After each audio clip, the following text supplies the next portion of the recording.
corners winding down.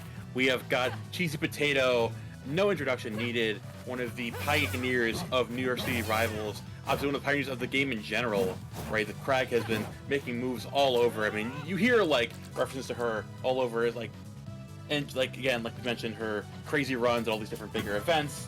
And I mean, being a TO on top of all that, you gotta respect it. You know, it's like you put your money where your mouth is, and you put other people's money where your mouth is too. So you love it. Yeah, Cheesy's a stalwart at this point. Like, not only has she placed well at some absolutely insanely huge events, she's won many fusions, she's top 3'd many fusions, 25th at Evo, 13th at Supernova, 13th at CEO. She attends a lot, she travels a lot, she plays a lot. She's a part of the scene a lot, that bracket website, sweet.gg. She's like the head dev on that. Like, she's all in on the rival scene and the competitive esports scene as a whole, and she does it all while trying to figure out exactly how to counterplay everybody with this character. Kragg is kind of her mainstay, and her creative approach to Kragg is honestly the things that keep on permeating throughout Kragg gameplay, rather than like other cheeky setups that a lot of other Kragg do. I mean, in cheeky setups, you mentioned perfectly, because already early on, like we mentioned earlier in the day, the space that Clairen often occupies, especially in a matchup like this, it matters a lot when it comes to Kragg getting in there and finding most of his damage. But now we have CheesyPotato just threatening these ranges, going in. Like, the second this Kragg gets in, you just get thrown into the Rube Goldberg machine underneath that rock. Finally, you get some damage here from Nard. Definitely nothing to scoff at, but Cheesy just finding so much value in that down strong early on. Oh my goodness. Yeah, when Cheesy comes out to like figure out a matchup or figure out a player, it takes some time, but she eventually does it. And at one point in time, a few months back, around like the combo breaker, like May, April, May area, Cheesy was like, I have a problem with Clairen, I'm going to figure out this character. Well, the proof is in the pudding, bro. I don't know. I think we can kind of submit this to Cheesy spent time trying to figure out the Kragg matchup against your character. Let's see how that paid off. Pretty good. Hyperbolic Kragg chamber is pretty unfortunate for someone like Nard. Oh my goodness. But I mean, we're seeing it's obviously it makes sense, because like Cheesy is finding those quick approaches into that Clairen threat range, and the second she does, there's just no letting up whatsoever as you find the downer to the forward there, and that is going to be game number 1. Damn. Yeah.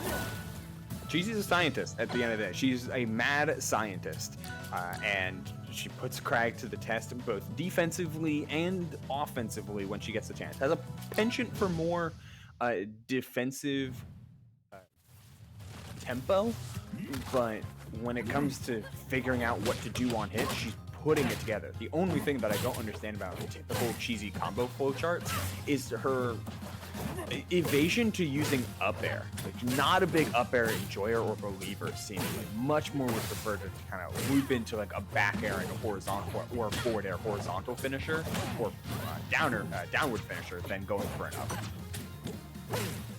Yeah, and honestly, Nard looking to take a step away from that, saying like, you know what, if anything, yeah, obviously I want to threaten this typical Clairen range, but she's not going to make that easy, so I just need to get in there and find those, throwing those hitboxes before she actually gets in there, and the preemptive strikes as we've seen earlier on in the day, and easier than done, obviously, but it's like forcing way in, opting for those jabs, threading that range around that dual cell platform, waiting for CheesyPotato to overextend, if you will. But as Kragg, it's definitely easier than done, because this character, the second he gets even remotely close to you, your stock is either gone or you're taking a ludicrous amount of damage. But what a trade there! The reversal with that back air! What are we doing down there? Hello? What are we doing?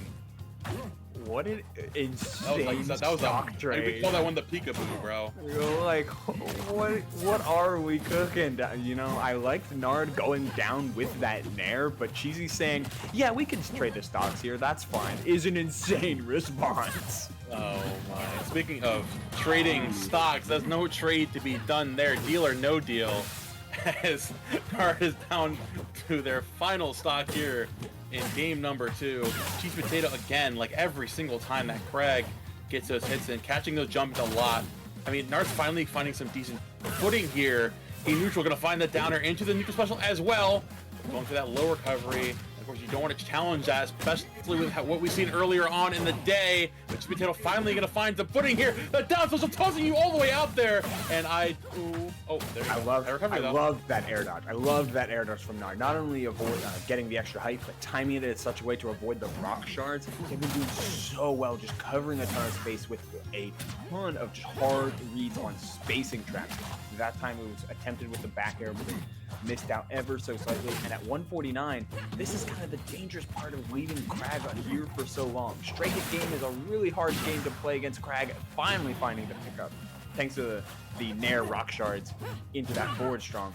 But you never want to be caught in the straight hit game against Kragg, because most of the time you're going to end up losing that fight. You need to keep the percent ranges manageable to utilize the big combo game that a lot of characters have against Kragg. Oh, into the grab. Forward air. Oh my god.